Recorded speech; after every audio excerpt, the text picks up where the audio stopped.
Anyway, one day, Harold invited me on a field trip to Stuttgart. Over the years that I was in Feuerstelle, the commune had easily doubled in size. It was thriving. All thanks to the efforts of Marta and the girls like her.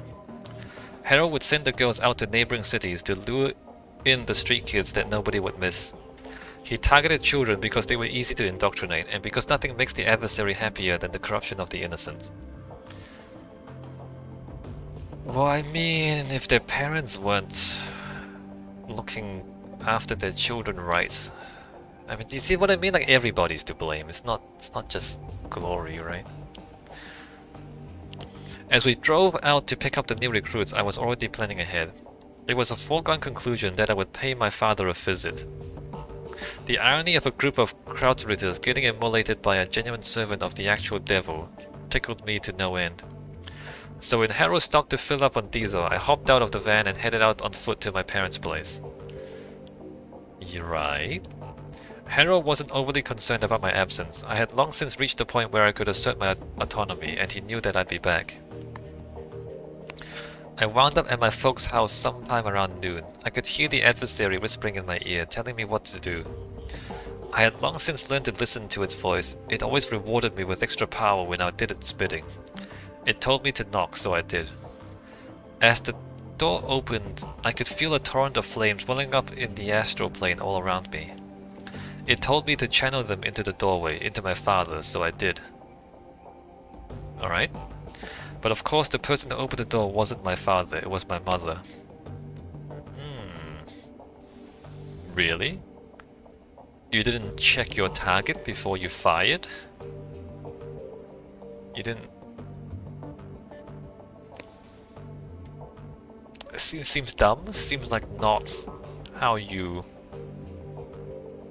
It seems like a really simple, stupid mistake. Look, I mean, I don't fire guns. Like, I don't have any gun experience. But if you have any weapon, guns, knives, whatever it is, check your targets. Check your targets before you pull the trigger, right? It's like, it's very basic stuff. Very basic stuff. Like, this is so dumb. So incredibly dumb. As I watched her flesh blacken and melt, as I heard her scream and I broke into hysterics, I heard the adversary laughed. At that moment I realized that it was laughing at me.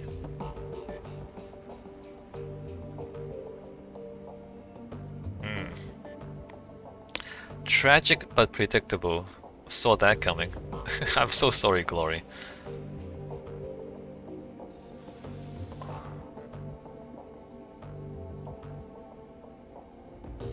I wouldn't say any of these.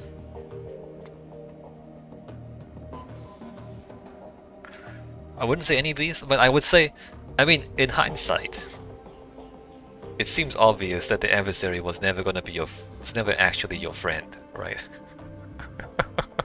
I mean, it basically means the same thing, but you know, like, in hindsight, that's really obvious. Tragic but predictable. Saw that coming.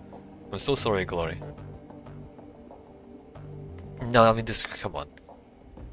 Tragic but predictable. Glory nods, a grim expression on her delicate face. In hindsight, yes, you're right. Yes, Glory, yes. It was inevitable that this would happen. I was a fool and a puppet, and any power that I thought that I had was on loan from a being that craved my own misery. Yeah. Yeah, that's right, Glory, that's right. It was like a lever had been pulled. All at once the bubble popped. I wasn't a powerful servant of the adversary. I was not Harold's #1 girl. I was a ridiculous little fool who'd willingly tied her soul to the worst thing in existence. Yes. Yes.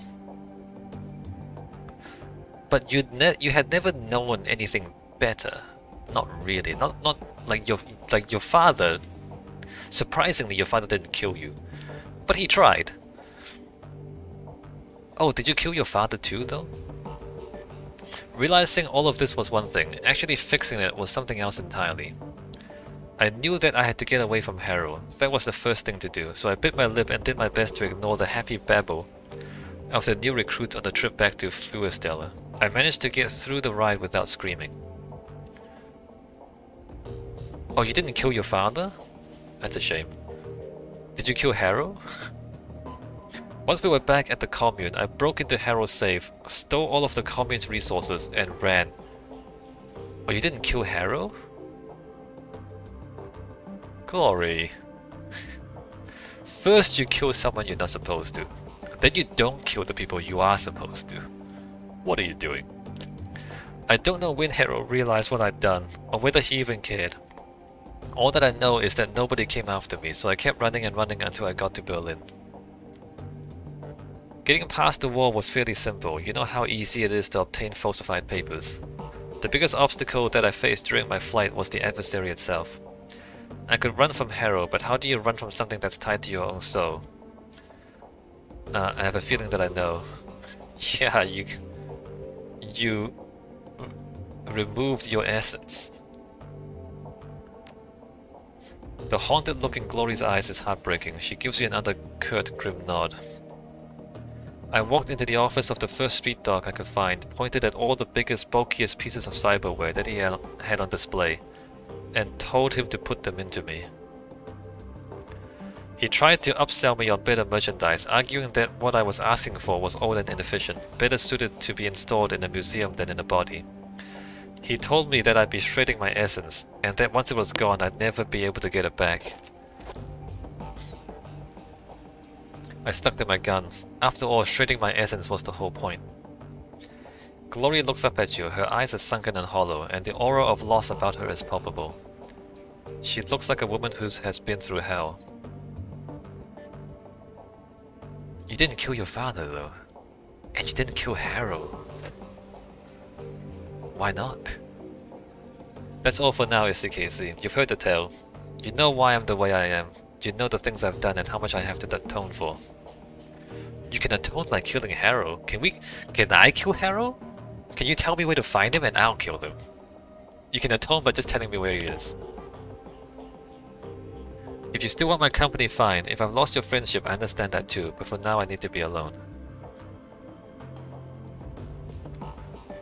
I mean... okay. I am very okay with all of that. Except for the part that she didn't kill her father, and she didn't kill Harrow. If I were her, I would have killed more people. Alright, let's talk to Amzo. Oh wait, maybe I should like sell the data. Amzo calls over his shoulder at the sound of your approach. His eyes are glued to his computer display. SDKC, Frau Muller should be on her way, but before you go to the meeting site, I have news. He glances at you, and his words trail off. Upon seeing the expression on your face, Amzo's voice becomes grave. It can wait. Tell me what has happened.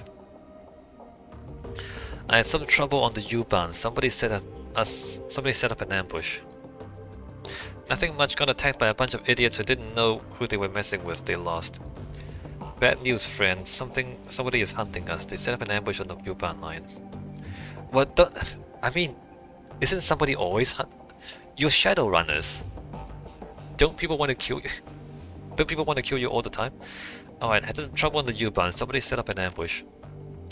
Amzo pauses, then gives a curt nod. Truth be told, I've been expecting something like this might happen. I'm just glad that you made it out alive. We did. They didn't. Hand over the encrypted PDA. One of the attackers dropped this. Amzo takes the PDA from you and examines it. Yes, I should be able to extract some information from this. Give me a moment. Oh really? You're gonna do this right now? He plugs the PDA into his computer and goes to work. A few moments later, he lets out a grunt of dismay. Yeah, no, it's encrypted, dude.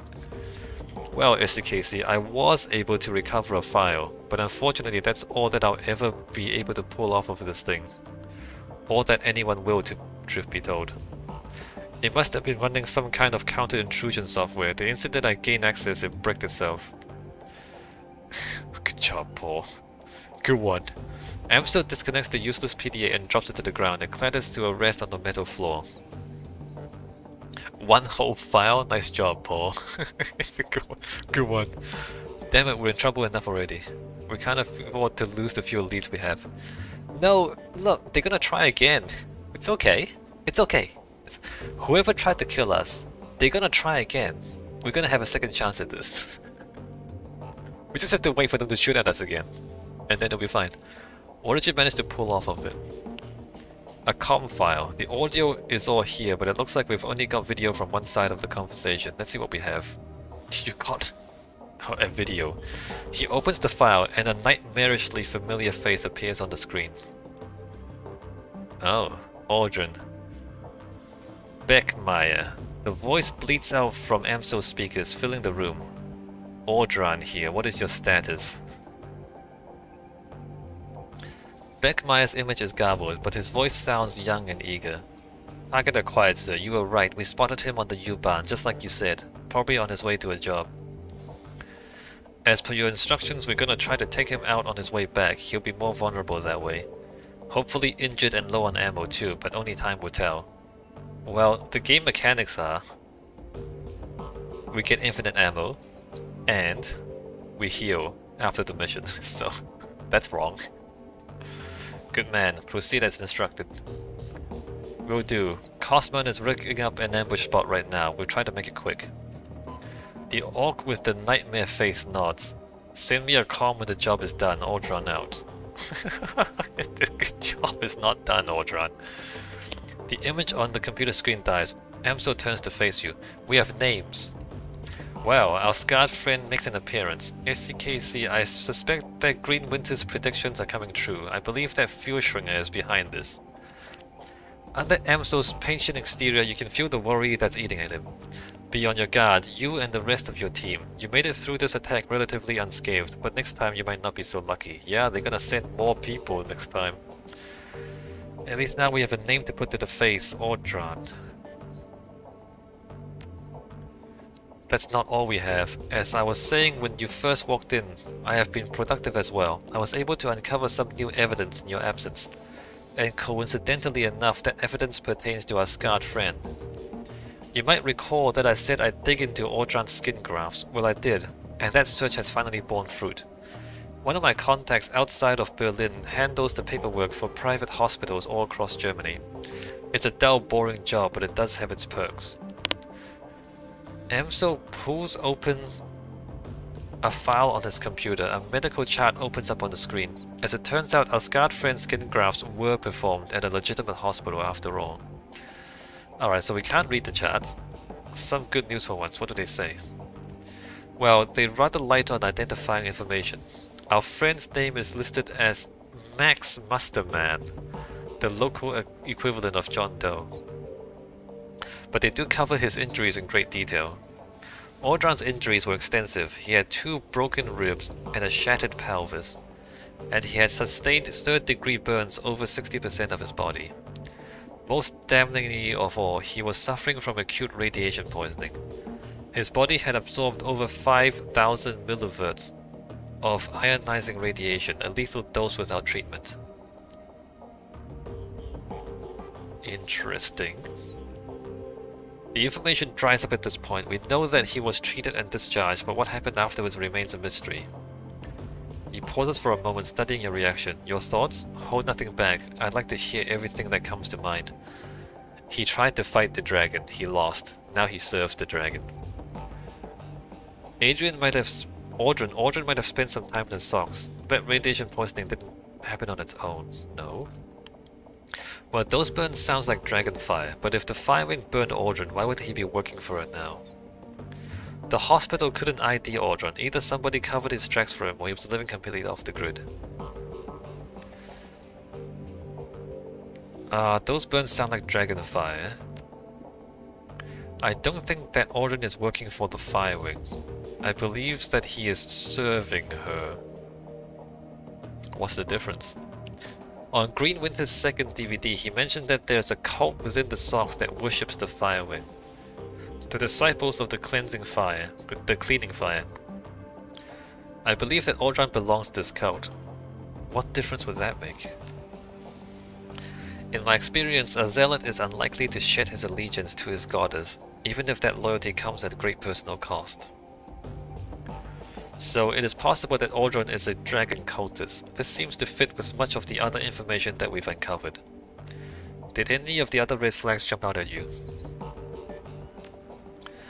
Agreed, 5000 millivolts is a lot of exposure, short of basking in the glow of an unshielded reactor. I don't know how he would have absorbed that much ionizing radiation without spending time in the socks. Alright, so Audran was heavily irradiated, most likely from time spent in the socks. What else does this tell you? Couldn't ID Audran? Indeed, if Audran was a denizen of the socks, a glowpug, his lack of identifying information would make sense. EMSO adjusts his glasses. It's a working theory at any rate. So to sum up, Audran has probably spent time in the socks. It's possible that he even lived there as a member of Furshringer's dragon cult, and he is after you. EMSO pauses for a moment before continuing. In my mind, all of this reinforces one fact. We need to find Vauclair, and we need to do it fast. Wait, how does that follow? Yeah, no, we can't. We don't know enough about Audran to know how to take him down. How does that follow? The Firewings men just made an attempt on your life, SDKC. It is clear from the message we just saw that Audran sent them out looking for you. Given enough time, he'll do it again, and next time they might be more successful. Or they'll try harder, at least. We must act before that happens, but before we venture back to the Harfield Manor, we need to find Vauclair. All the more reason to gather Alice's fee quickly then. Agreed. There's a buzzing sound from Paul's wrist. He lifts his hand to look at his PDA, and as luck would have it, Frau Muller has arrived. Best of luck at the meeting, SCKC. Remember, this is urgent. We need that money. Alright, I'm on it. So, regarding the last mission...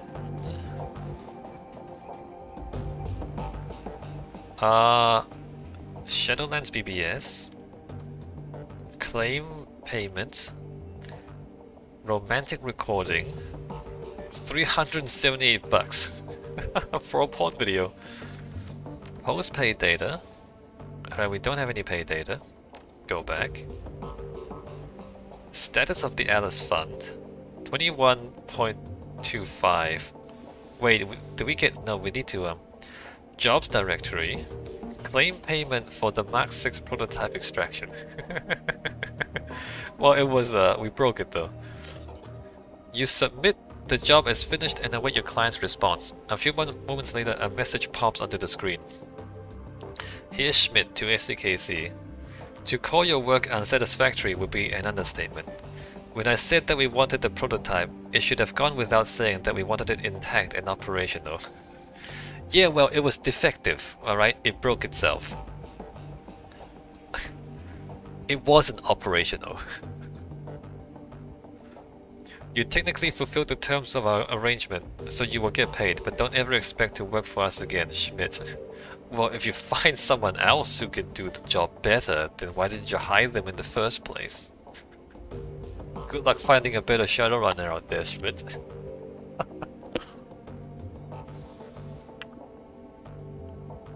A moment later, a second message pops into your inbox, your payment details.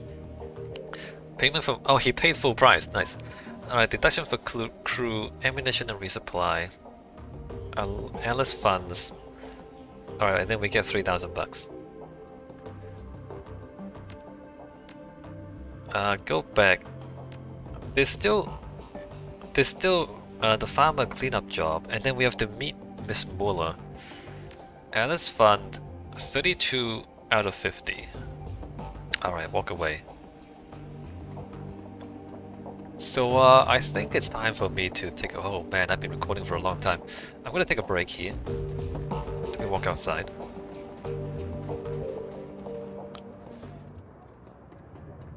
Let me save the game in front of the train station. When we come back next time, we go downstairs and we talk to Miss Muller. Let me save.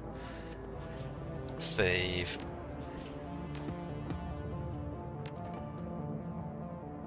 Alright, and I will see you next time.